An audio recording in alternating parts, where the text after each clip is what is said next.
అందరికీ నమస్కారం. నేను మీ కొరవి వినయ్ కుమార్. రాహుల్ గాంధీ లోక్సభలో ప్రతిపక్ష నాయకుడిగా ఎలా ఉండబోతున్నాడు? 2024లో జరిగినటువంటి పార్లమెంట్ ఎన్నికల్లో 18వ లోక్సభకు ప్రధాన ప్రతిపక్ష నాయకుడిగా రాహుల్ గాంధీ ఎన్నికయ్యారు. 2014, 2019 ఎన్నికల్లో కాంగ్రెస్ పార్టీ ప్రధాన ప్రతిపక్ష హోదాను సంపాదించుకోలేకపోయింది. అందుకు కారణం వారికి తక్కువగా వచ్చిన సంఖ్యాబలమే. అయితే రాహుల్ గాంధీ 2004లో మొదటిసారి పార్లమెంట్ కు ఎన్నికై వచ్చారు. కానీ అప్పుడు 2004లో కాంగ్రెస్ ప్రభుత్వం ఏర్పడింది. కానీ ఆయన ప్రధానమంత్రి పదవి చేపట్టకుండా ఆ పదవిని డాక్టర్ మన్మోహన్ సింగ్ కు ఇవ్వడం జరిగింది. అప్పుడు రాహుల్ గాంధీ కేవలం పార్లమెంట్ సభ్యుడిగా మాత్రమే కొనసాగారు. ఆ తర్వాత 2009లో మరోసారి కాంగ్రెస్ పార్టీ నేతృత్వంలోని యూపీఏ ప్రభుత్వం ఏర్పడడంతో అప్పుడు కూడా రాహుల్ గాంధీ ప్రధానమంత్రి పదవిని చేపట్టకుండా పార్లమెంట్ సభ్యుడిగానే ఉండిపోయారు. అప్పుడు కూడా మరోసారి డాక్టర్ మన్మోహన్ సింగ్ కే ప్రధానమంత్రిగా అవకాశం ఇచ్చారు. కానీ 2014లో కాంగ్రెస్ పార్టీ అధికారాన్ని కోల్పోయింది. ప్రధాన ప్రతిపక్ష హోదాను కూడా సంపాదించుకోలేకపోయింది.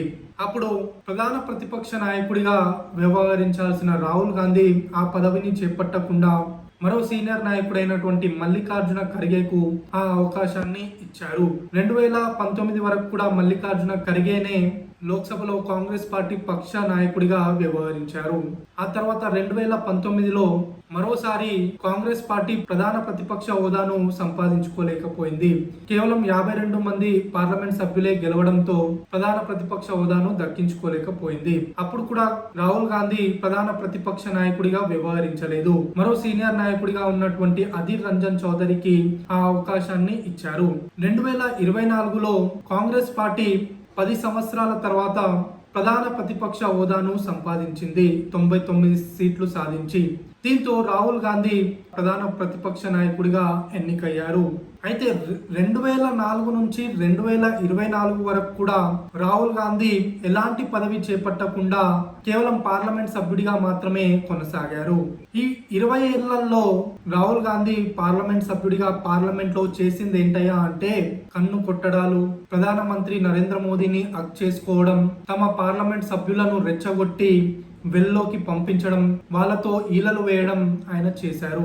చాలా మంది ఆయనను చిన్న పిల్లల చేష్టలు ఈయన వద్ద ఉన్నాయన్న అభియోగాలు కూడా ఆయన పైన వేశారు.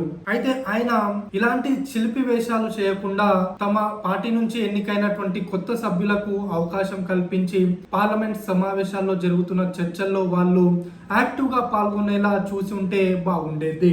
అంతేకాకుండా ఆయన పార్లమెంట్ సమావేశాలు జరుగుతున్న సమయంలో మొదటి నుంచి చివరి వరకు కూడా ఎప్పుడు కూర్చోలేదు. పార్లమెంట్ సమావేశాలు జరుగుతున్న సమయంలో ఒక 5 నిమిషాలు 10 నిమిషాలు కూర్చొని వెళ్లిపోయేవాడు. కొన్ని సందర్భాల్లో పార్లమెంట్ సమావేశాలు జరుగుతున్న సమయంలో ఆయన విదేశీ పర్యటనలు చేస్తూ ఉండేవాడు. దీంతో చాలా మంది ఆయన పైన విమర్శలు కూడా చేసిన సందర్భాలు ఎన్నో చూసాము.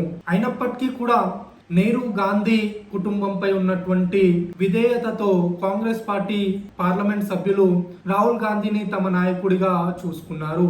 అయితే ఇప్పుడు ఆయన ప్రధాన ప్రతిపక్ష నాయకుడిగా ఎన్నిక కావడంతో ఆయన ప్రతి పార్లమెంట్ సమావేశానికి ఖచ్చితంగా హాజరు కావాలి అండ్ ప్రతి డిబేట్ లో మొదటి నుంచి లాస్ట్ వరకు కూర్చోవాలి. ప్రభుత్వం ప్రవేశపెడుతున్నటువంటి ప్రతి బిల్లుపై ప్రతిస్పందించాలి. ఎప్పటికప్పుడు ప్రభుత్వానికి సలహాలు సూచనలు చేయాలి. అధికార పక్షంలో ఉన్నప్పుడు ప్రధాని అవైలబుల్ లో ఉన్నా లేకపోయినప్పటికీ వారి కౌన్సిల్ ఆఫ్ మినిస్టర్స్ ఉంటారు. వాళ్ళు బిల్లులు ప్రవేశపెడుతుంటారు, చర్చలు జరుపుతూ ఉంటారు. కానీ ప్రధాన ప్రతిపక్ష నాయకుడికి ఖచ్చితంగా అక్కడ కూర్చొని వాటిపై స్టడీ చేసి వాటిపై ఎప్పటికప్పుడు తన అవగాహనను పెంచుకొని ప్రభుత్వానికి సలహాలు సూచనలు ఇవ్వాల్సి ఉంటుంది. ఎందుకంటే ప్రధాన ప్రతిపక్షం నిర్మాణాత్మకమైనటువంటి పాత్రను పోషించాల్సి ఉంటుంది. ప్రతిపక్ష నాయకుడిగా రాహుల్ గాంధీ నిర్మాణాత్మకమైనటువంటి పాత్రను పోషించాల్సి ఉంటుంది. అయితే మన దేశ చరిత్రలో ఎంతో మంది ప్రతిపక్ష నాయకులుగా ఆ పదవికి వన్నె తెచ్చారు. అందులో మొదటి వరుసలో ఉంటారు అటల్ బిహారీ వాజ్పేయి. ఆయన సుదీర్ఘ కాలం పాటు ప్రధాన ప్రతిపక్ష నాయకుడిగా వ్యవహరించారు. తనకంటూ ఒక ముద్రను ఆయన వేయగలిగారు. కేవలం అటల్ బిహారీ వాజ్పేయి కాదు, ఆయన కంటే ముందు కమ్యూనిస్ట్ పార్టీ నుంచి ఇరేన్ ముఖర్జీ ప్రధాన ప్రతిపక్ష నాయకుడిగా వ్యవహరించారు. కేరళ నుంచి ఏకే గోపాలన్, మధులిమై, జార్జ్ ఫెర్నాండెస్, ఇది వరకు 2014కు ముందు సుష్మా స్వరాజ్ కూడా పార్లమెంట్ లో ప్రధాన ప్రతిపక్ష నాయకురాలుగా వ్యవహరించారు. వీళ్ళందరూ కూడా ఆ పదవికి ఎంతో వన్నె తీసుకొచ్చారు. కేవలం లోక్సభలోనే కాదు, రాజ్యసభలో కూడా భూపేష్ గుప్తా, అరుణ్ జైట్లీలు ఆ పదవికి వన్నె తీసుకొచ్చారు. సో అలాంటి పదవిని ఈరోజు రాహుల్ గాంధీ చేపట్టారు. అయితే రాహుల్ గాంధీ తనదైన ముద్రను ప్రధాన ప్రతిపక్ష నాయకుడిగా వేసుకోవాల్సిన అవసరం ఉంది. ఆయన పైన గత 20 సంవత్సరాల నుంచి వస్తున్నటువంటి ప్రతి విమర్శను ఆయన ప్రధాన ప్రతిపక్ష నాయకుడిగా తిప్పి కొట్టాల్సిన అవసరం ఉంది. ఆ చిలిపి చేష్టలు కాకుండా ఆయన ఉందాతనాన్ని ప్రదర్శించాల్సిన అవసరం ఎంతైనా ఉంది. ఈసారి ప్రియాంక గాంధీ వయనాడ్ నుంచి పార్లమెంట్ కు రానున్నారు.